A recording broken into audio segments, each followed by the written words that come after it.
దయచేసి న్యూస్ లోకి వెళ్లే ముందు ఈ వీడియోని లైక్ చేయండి, ఛానల్ ని సబ్స్క్రైబ్ చేసుకొని చూసే ప్రయత్నం చేయండి.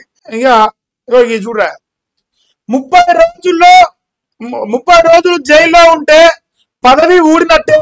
నిన్న మనం చెప్పినాం, ఈ దేశంలో ప్రధానమంత్రి అయినా సీఎం అయినా రాజకీయ నాయకులు ఎవరైనా సరే వానికి ఇంతప్పుడు రాటు దించే బిల్లు లేదా 30 రోజులు జైల్లో ఉంటే ఆయన పదవి అంటే ఆడ ఎంత పెద్ద పోస్టున్నా, ప్రధానమంత్రి పోస్టున్నా. దీన్ని కాంగ్రెస్ పార్టీ అపోజ్ చేస్తాను, చుచ్చు పడతాను. ఎందుకంటే అందరు దొంగలేగా. అలా ఏక్ నెంబర్ చోటు మా రేవంత్ అన్న ఉంటాడు కేసుల విషయంలో. అవునా కదా మీరు చెప్పి 30 రోజులు జైలు ఉన్నాడు. కథ వీకాల్సిందే ఫస్ట్ పదవిలోకి వెళ్ళి అసలు బిల్లు పట్టుకొస్తారు.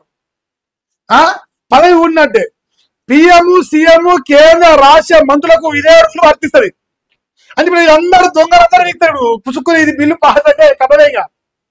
దాని అర్థం అంతే కదా. సో ఇప్పుడు లోక్సభలో చర్చ జరిగింది. ఇక 3 కీలక బిల్లులు లోక్సభలో ప్రవేశపెట్టి అమిత్ షా నిన్న చెప్పారు కదా 3 బిల్లుల గురించి. సో లోక్సభలో బిల్లు కాపీలు చింపి అమిత్ షా పైకి విసురుతున్న సభ్యులు ఇట్లా. ఎందుకంటే దొంగలు కదా. ఎందుకంటే రాజ్యాంగం పట్టుకొని తిరిగే దద్దమ్మలకు రాజ్యాంగం పైన ప్రేమలు ఉండవు కాంగ్రెస్ లా. ఉంటే గిట్లనా ఈ రకంగా అమిత్ షా గారి పైకి మీరు పేపర్లు విసిరేసేంత కాడికి మునగాళ్ళు అయ్యారు ఈ దేశంలో. ఎందుకంటే మన దొంగదారులా మన ముత్తాత సిగ్గు లేకుండా దొంగదారులు వచ్చి ప్రధానమంత్రి అయిన దొంగలం కదా మనము. అట్లే ఉంటది ప్రజాస్వామ్యం పైన విలువలంటే. బిల్లులు చెప్తాడు ఉచ్చపడతాడు, ఎందుకంటే దొంగలైతే కదా మరి రేపు. ఇంకా చూడరా తీవ్రంగా వ్యతిరేకించే ప్రతిపక్షాల ఎంపీలు. ఎందుకంటే వాళ్ళు దొంగలు కావచ్చు, దొంగలు గుమ్మడికాయ దొంగలు నీదే అన్నట్టు వాళ్ళు సంఘాలు గుద్దుకుంటారు. బిల్లు కాపీలు చించి అమిత్ షా పై విసిరిన సభ్యులు. అయితే అమిత్ షా కేసీ వేణుగోపాల్ మధ్య మరణితం అధికార ప్రతిపక్ష పార్టీ ఎంపీల తోపులాట జరిగింది. రాష్ట్ర ప్రభుత్వాలకు కూల్చే కుట్రని మండిపడుతురు.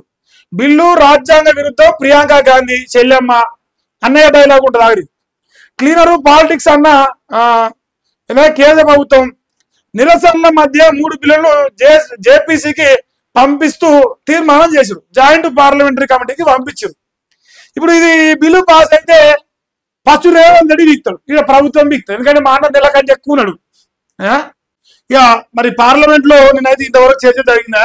సో ఏది జరిగినా కాంగ్రెస్ పడలు దొంగలను ఒప్పుకురు.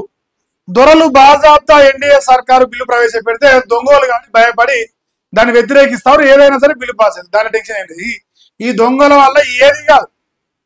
దొంగల ముఠా మొత్తం ఒకటైపోయింది కాంగ్రెస్ కూటమిలా. సో అది ఒక ప్రయత్నం జరుగుతా ఉంది. ఇక దాన్ని పక్కన పెడితే మా అన్నగారు ఇందిరామ రాజ్యం ఉన్నది. అవునా కాదా? ఇందిరామ రాజ్యమా కాదా? సో ఒకసారి మా అన్న శ్రీకాకుళం చూడండి.